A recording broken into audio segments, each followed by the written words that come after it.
So last night, Ukraine just rocked Crimea and Russia. I'll show you what I'm talking about. There were a number of attacks, and that's the lead story today. So new footage of Ukrainian Air Force Su-27 flanker conducting a remarkably deep glide bomb strike this week, hitting Russian regimental level command post with a pair of U.S. supplied 1,000-pound JDAM ERS. And over 60 kilometers or 37 miles from the bomb's release. And this is what it looks like after it was hit. This is the before, and that's the, let's see, out there is the after.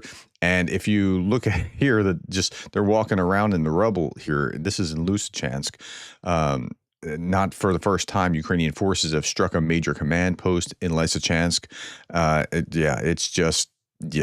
It's gone. I mean, there's nothing left of this. Okay, and then there's fires and explosions at a warehouse in the Moscow suburb of Podolsk.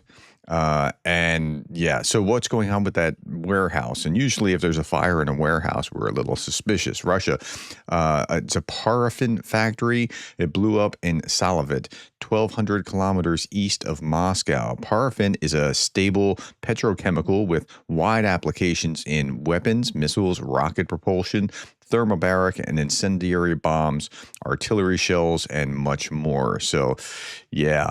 And then you see this: explosions rock Russian bases, plural, bases in Crimea. Partisans report casualties. So just a couple paragraphs here.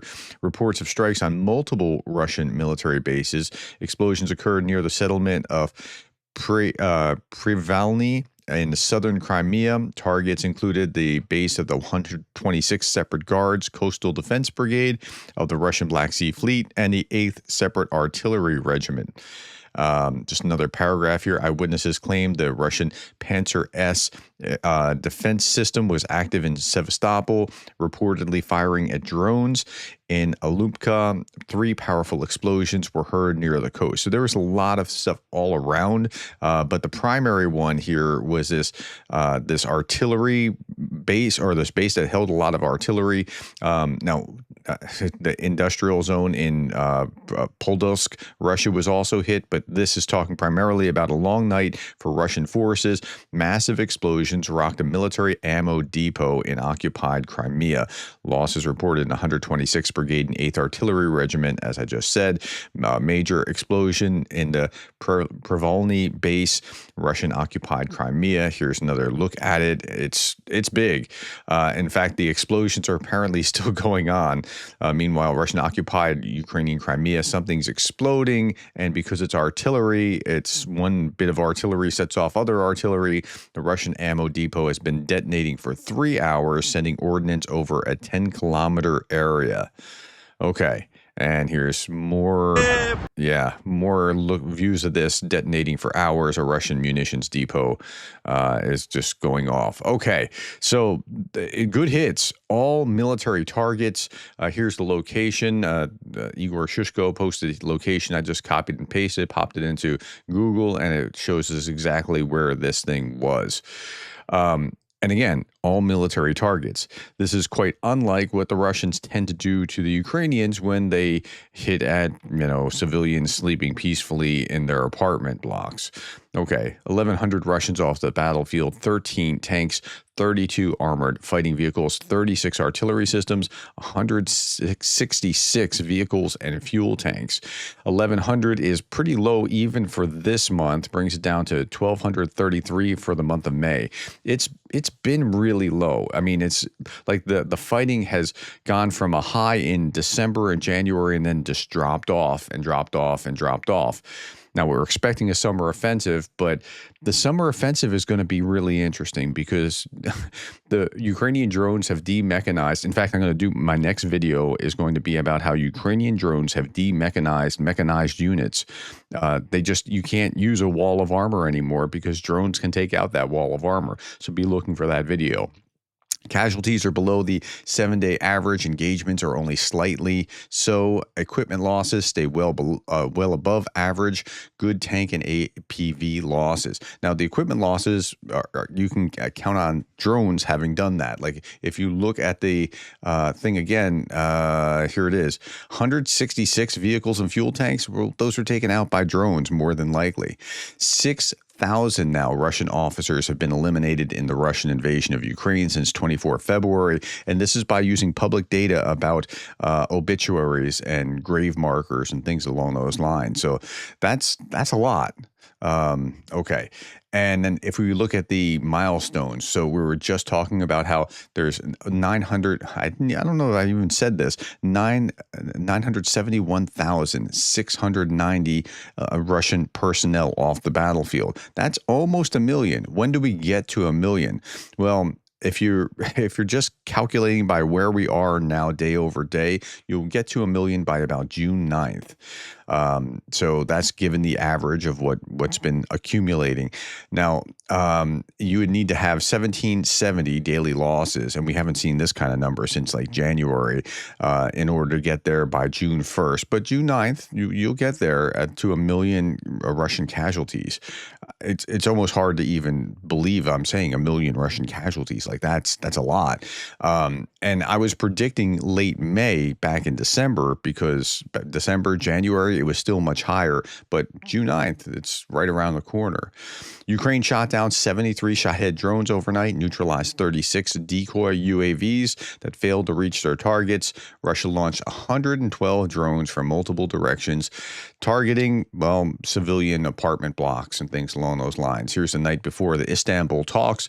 Russia launched deadly drones on Odessa, injuring 3 civilians. Now, when I say before the talks, and my 3 big stories segment tonight will talk about what's going on in Istanbul. Zelensky showed up yesterday. Putin did not. The main talks are today, and I'll tell you what happened or didn't happen, as the case may be. Okay, 3 civilians injured in a Russian drone attack in Odessa. Private homes, outbuildings, a garage with 3 cars was destroyed. Like, again, there's no military value here other than harassing civilians. Ukraine lost another F-16 last night. The way that Sputnik reported it is that these F-16s are useless in the war. I mean, seriously, that's the kind of thing that they were saying. I was just reading the article. They're not useless, but, you know, there's going to be attrition over time. Around 3:30 in the morning, May 16th, contact was lost during a combat mission. Pilot destroyed 3 targets and then ejected safely. His life is not in danger. Okay, let's look at the battlefield. Cross direction, Donetsk region. Ukrainian defenders stopped 35 assaults. 35 is low, and that's correlated with the number that we saw with the 1,100 on the battlefield. 1,100 casualties. So this is in tandem. This is correlated properly. 92nd Assault Brigade repelled a large-scale Russian assault involving armored vehicles and biker infantry. This whole biker infantry thing, I know some people want to argue with me and tell me that, no, this is a good tactic. It might have been a good tactic pre-drones because you can move in, but with drones, it's just such a bad thing for those infantrymen being sent in. I mean, yeah.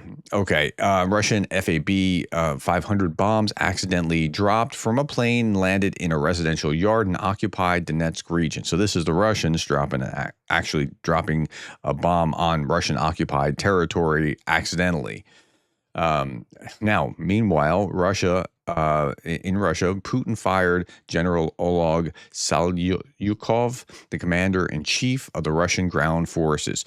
You don't tend to fire a successful commander-in-chief. You tend to fire guys that aren't doing the job well, and he's not doing the job well. It's not his fault. It's the fault of Ukrainian drones, and that, again, is the next video that I'm going to be putting out there, so be looking forward to that. Tree lines covered completely in fiber optic cables and a route frequently flown by fiber optic drones. Like, it looks like spider webs, and I've seen stuff like this before.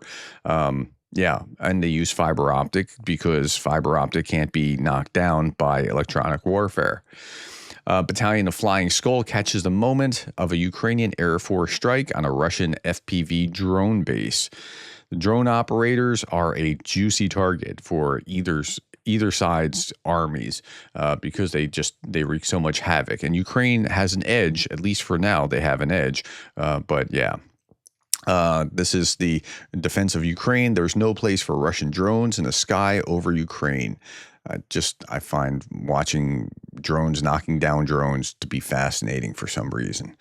All right. And then finally, night is not an obstacle. It's an opportunity for modern technologies such as Kazan heavy bombers to destroy the enemy. And this is so it's an interesting thought. Night, most people would not want to be out at night. And this is a time where you can actually strike and move around and operate. Last little bit, my friends, I'm on Twitter, X, and I'm at 1,998 followers. I don't tend to use Twitter a lot for trying to communicate my thoughts. I tend to use it as an aggregator. But if some of you will push me over that 2,000 mark, I'd appreciate that. Thank you very much. Thank you for your time. Thank you for the likes, the shares, and the subscribes. And thank you for being the kind of person that cares about Ukraine.